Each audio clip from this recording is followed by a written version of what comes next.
Baru saja kita melewati hari-hari berubah menjadi pekan, pekan berubah menjadi bulan, bulan menjadi tahun. Apa sebenarnya yang diinginkan Allah dengan perputaran waktu, zaman dan masa ini? Maka Allah katakan dalam Al-Quran, wa tilkal ayyamu nudawiluha bainan nas. Demikianlah hari itu kami pergantikan silih berganti di hadapan manusia. Tujuannya tidak lain tidak bukan liya'lamallahu alladhina amanu, karena Allah ingin menguji siapa yang imannya tetap ada. Wa tilkal ayyamu nudawiluha bainan nas. Demikianlah hari-hari itu kami pergantikan di hadapan manusia. Wa liya'lamallahu alladhina amanu. Allah ingin menguji siapa yang iman tetap berada dalam badannya. Apakah ada orang yang ketika hari itu dipergantikan lalu imannya lepas? Ya. Yusbihu mu'minan, paginya beriman, wa yumsi kafiran, petangnya menjadi kafir. Wal'iyadzubillah wa na'udzubillah. Ulama kalau sudah menyebut orang murtad meninggalkan agama, mereka berta'awudz, minta ampun kepada Allah berkali-kali, karena tidak ada maknanya hidup, masuk kekal. Waquduhan nas wal hijarah, bahan bakarnya yang terbuat dari nas, manusia. Siapa dia? Orang yang ingkar kepada Allah, ingkar kepada Rasulullah Sayyidina Muhammad sallallahu alaihi wasallam. Kapan kita beriman? Sebelum kita lahir ke atas dunia, sebelum berbentuk darah, daging, kuku, bulu, sebelum menjadi manusia. Wa idz akhadha rabbuka min bani adama min zuhurihim dzurriyyatahum wa asyhadahum ala anfusihim.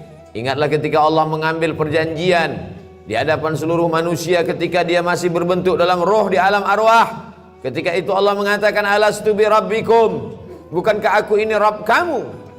Lalu semua menjawab, bala syahidna, engkau adalah Rabb kami ya Allah. Antaqulu yaumal qiyamah, tapi nanti pada hari kiamat manusia menjawab, inna kunna an hadza ghafilin, kami lalai, kami lupa, kami silap, kami khilaf, kami tidak ingat. Begitulah manusia dipergantikan siang dan malam. Makanya Nabi Muhammad SAW mengajarkan kita doa, ya muqallibal qulub, engkau yang membolak-balikkan hati, tsabbit qulubana, kokohkan hati kami, ala dinik, dalam agamamu, ala ta'atik, dalam ketaatan kepadamu. Ya musarrifal qulub, engkau yang mengarahkan hati kepada keimanan, sarrif qulubana, arahkan hati kami, ala dinik, dalam agamamu, wa ala ta'atik, dalam ketaatan kepadamu. Ketika sahabat Nabi akan ditugaskan ke Yaman mengutip zakat, nanti kau akan di sana sibuk Mu'adz bin Jabal menghitung berapa zakat onta, berapa zakat lembu, berapa zakat kambing, berapa zakat kurma. Maka bacalah doa ini di akhir salatmu, Allahumma a'inni, tolong aku ya Allah, ala zikrika, supaya hatiku selalu berzikir mengingatmu, wa syukrika, supaya lisanku selalu bersyukur menyebutmu, wa husni ibadatik, selalu beribadah dengan ibadah yang baik kepadamu. Bukankah Bal'am seorang yang beriman? Walau syi'na la rafa'nahu biha, kalau kami mau kami angkat derajatnya, karena kami sudah mengajarkan asmaul a'zam kepadanya, doanya makbul. Walakinnahu akhlada ilal ardi wattaba'a hawah, tapi kemudian dia lebih memilih kehinaan, dia memperturutkan hawa nafsunya. Famathaluhu kamathalil kalb, dia seperti seekor kanjing, dia seperti seekor binatang yang hina, najis, mughallazah. Air liurnya saja pun masuk ke tempat air minum kita. Idza walagal kalbu fi ina'i ahadikum, kalau ada seekor anjing menjulurkan air liurnya ke tempat bejana air minum kamu, fa'ahriquhu, maka tumpahkanlah. Setelah itu disamak, disiram dengan air 7 kali.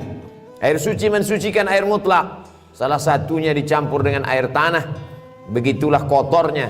Maka Allah mengumpamakannya, famathaluhu kamathalil kalb, dia seperti seekor anjing. In tahmil alaihi yalhas atau tatrukhu yalhas, andai kau ambil kayu batu untuk melemparnya, dia tetap mengulurkan lidahnya. Andai kau biarkan pun juga sama. Tidak ada bedanya antara ceramah, antara tausiah, antara khutbah, ada atau tidak sama saja bagi dia. Tidak lagi berpengaruh ke dalam hatinya. Inilah yang kita khawatirkan. Hari berganti, musim berubah, hidayah tak juga masuk ke dalam hati dan jiwa. Kita diperdengarkan setiap pergeseran waktu. Ketika terbit fajar, fajar shadiq, fajar kadhib, ketika terbit fajar dikumandangkan azan asyhadu an la ilaha illallah, masuk ke telinga, masuk ke tangkai jantung, masuk ke otak, ke ubun-ubun, mengalir ke mata, ke telinga, ke tangan, ke kaki, masuk dalam aliran darah. Lalu kemudian ketika tergelincir matahari, kembali kita dengar asyhadu an la ilaha illallah. Ketika petang matahari mulai redup, kita kembali mendengar asyhadu anna muhammadar rasulullah. Ketika tenggelam matahari, nampak syafaq ahmar, rona merah di tempat tenggelamnya matahari, kita kembali berkata asyhadu an la ilaha illallah. Ketika sempurna malam gelap, masuk isya sebelum tidur malam, kita kembali mendengar asyhadu an la ilaha illallah. Mengapa? Mengapa setiap pergeseran waktu kita diingatkan? Agar kita istiqamah. Al istiqamah khairum min alfi karamah. Satu istiqamah lebih baik daripada 1000 karamah. Idza ra'aitar rajul, kalau kau lihat ada orang yatiru fil hawa, terbang di atas awan, yamshi 'alal ma, berjalan di atas air, la taghtar, jangan tertipu, jangan terpukau, karena iblis setan pun mampu melakukan itu. Tapi pandanglah bagaimana istiqamah. Man syabba alaihin, man syabba ala syai'in syabba alaih. Siapa yang membiasakan diri pada waktu mudanya, maka dia akan terbiasa pada waktu tuanya. Pepatah kita mengatakan Allah bisa karena terbiasa. Kalau terbiasa datang saat kumandang azan, sudah duduk di masjid menunggu saat-saat waktu mustajab berdoa, tak sabar hati ingin menantikan khatib naik ke atas mimbar, rindu ingin mendengarkan bacaan qari imam, maka sesungguhnya hati sudah mendapatkan hidayah. Kalau memang kita meminta hidayah, kita sudah Islam, ayah kita muslim, ibu kita muslimah, kenapa kita minta ihdinas siratal mustaqim, berikan kami hidayah? Hidayah apa lagi? Hidayah terbagi dua. Hidayah Islam, kita sudah muslim, lahir di tengah keluarga muslim, ayah muslim, ibu muslimah, lahir diazankan, walimah diakadkan. Lalu kenapa kita masih minta 17 kali sehari semalam? Hidayah supaya tetap dalam iman dan Islam. Hidayah supaya terbuka pintu hati mendengar tausiah. Hidayah supaya datang ke masjid sholat berjamaah. Hidayah supaya menolong fakir miskin, yatim dan du'afa. Banyak orang menyepelekan, mengesampingkan hidayah. Berapa banyak orang yang terlahir di tengah keluarga la ilaha illallah, tapi mati dalam keadaan su'ul khatimah. Itulah mengapa kita selalu mengatakan Allahumma inna na'udzubika, ya Allah jauhkan kami dari segala yang merusak keyakinan, keimanan kepada Allah subhanahu wa ta'ala. Untuk apa dibuat Allah kita berada dalam waktu ini?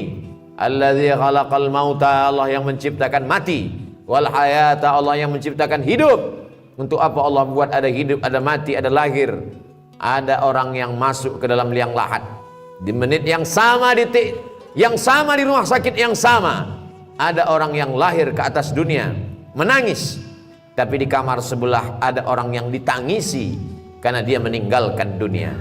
Untuk apa Allah buat kita berada di relung waktu?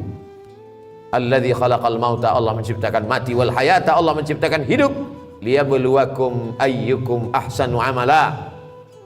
Allah ingin menguji siapa yang paling baik amalnya. Tidak dilihat siapa yang paling bagus bentuk tubuh, rupa wajahnya. Tidak dipandang siapa yang paling tinggi jabatan, harta, kehormatan, kemuliaannya. Yang dilihat adalah siapa yang paling baik amalnya. Betapa indahnya orang yang tinggi jabatannya, baik amalnya, dia pakai kekuasaannya menolong agama Allah. Betapa hebatnya orang yang cerdas otaknya, panjang titelnya, hebat kualitas prestasinya, tapi di samping itu dia pakai juga untuk menolong agama Allah. Dunianya dapat, akhiratnya tidak hilang. Sesuai dengan doa yang diajarkan kepada kita, Rabbana atina fid dunya hasanah wa fil akhirati hasanah wa qina adzabannar. Dunianya baik, akhiratnya baik, dan tidak tersentuh api neraka. Untuk apa Allah buat kita hidup di tahun 1443 Hijrah, lalu dibuatnya kita menyeberang relung waktu masuk ke 1444 Hijrah. Waliya'lamallahu alladhina amanu wa yattakhidha minkum syuhada. Dia ingin ada di antara manusia itu yang mati sebagai syahid. menangis Khalid bin Walid di atas ranjang kematian. Kenapa engkau menangis wahai sahabat Nabi yang mulia Khalid bin Walid? Bukankah engkau mendapatkan pahala jihad? Tidak ada satu jengkal pun tubuh Khalid bin Walid yang kosong dari bekas tebasan pedang, tombak, anak panah, panasnya baju besi. Yang kutangiskan, kenapa aku mati di atas ranjang? Kenapa aku mati di atas tempat tidur? Mengapa aku tidak mati syahid menolong agama Allah? Tapi ada orang-orang yang tidak mati syahid tapi dia mendapatkan pahala syahid. Man kharaja fi talabil ilmi, siapa yang keluar rumah dengan niat menuntut ilmu, fahuwa fi sabilillah, dia sama seperti orang yang berjihad fi sabilillah hatta yarji'an, sampai dia pulang ke rumahnya. Man jahaza ghazian, siapa yang menyiapkan alat-alat perang, dia tidak ikut menolong Masjid Al-Aqsa di Palestina dari serangan tentara Israel, tapi dia ikut menolong saudara-saudaranya. Andai dia tidak mampu dengan hartanya, dengan kekuasaannya, dengan jabatannya, dia tolong dengan doanya. Man jahaza ghazian faqad ghaza, siapa yang menolong saudaranya, maka dia sudah tercatat sebagai orang yang berjihad fisabilillah. Saudara-saudara yang sudah mendahului kita karena meninggal kena virus, al-mat'unu syahid, orang yang meninggal karena penyakit wabah, mereka juga adalah orang yang mati syahid. Seorang kepala keluarga meninggalkan anak istrinya untuk mencari nafkah yang halal, meninggal dalam perjalanan, mereka pun juga adalah syahid. Syahid dunia, ada syahid akhirat. Kenapa ingin menjadi syahid? Mengapa mereka berlomba-lomba sampai berkata iskariman, hidup mulia, au mut syahidan, atau mati syahid? Orang beriman kalau mati, matinya mati syahid. Kalau hidup, hidupnya mulia.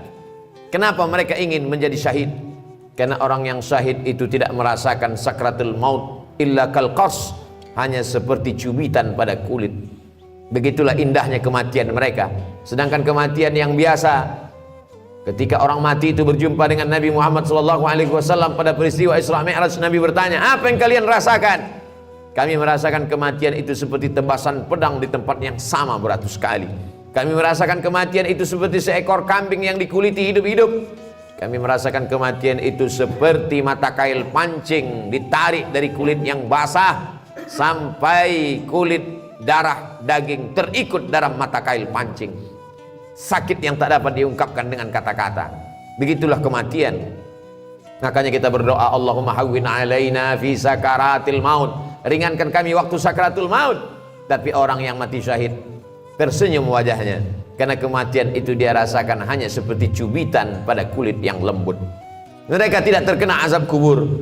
Kita berdoa sebelum salam, Allahumma inni a'udzubika min azabi jahannam, min azabil qabri, wa min fitnatil mahya wal mamat, wa min syarri fitnatil masiihid dajjal. Selamatkan kami dari azab kubur. Sedangkan mereka tak merasakan azab kubur, yang ketika mereka tidak merasakan hisab, langsung saja masuk ke dalam surga. Salamun alaikum, selamat untuk kalian hai orang yang mati syahid. Tibtum, kalian sudah berbuat baik, fadkhuluha khalidin, masuklah kalian ke dalam surga Allah Subhanahu wa taala. Banyak orang menyia-nyiakan waktunya. Dianggap waktu ini gratis, tidak ada pertanyaan. La tus'alunna yauma idzin 'anin na'im. Kamu semua akan ditanya tentang nikmat yang diberikan Allah Subhanahu wa taala. Berapa langkah kaki, berapa hembusan nafas, berapa kedipan mata, berapa bisikan telinga, berapa hayunan tangan, berapa darah yang dicuci oleh buah pinggang, berapa yang disemburkan oleh jantung ke otak, semua akan diminta tanggung jawab di hadapan Allah Subhanahu wa taala. Adakah yang lepas? Yauma yafirul mar'u min akhi, orang lari dari saudaranya, wa ummihi wa abi, dari ibunya, dari ayahnya, wa sahibatihi wa bani, dari istri, suami, melarikan diri dan anak-anaknya.